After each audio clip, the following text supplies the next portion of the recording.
ఏ బాటైనా పర్వాలేదంట, సమయంతో సాగటమే మన సింపుల్ సిద్ధాంతం.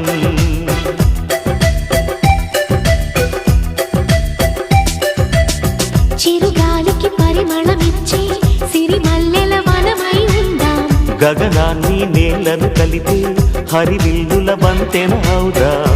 ఆనందం అంటే అర్థం మనమందా, ప్రతి పూట పాటై సాగే హుషారు సరిగమలో.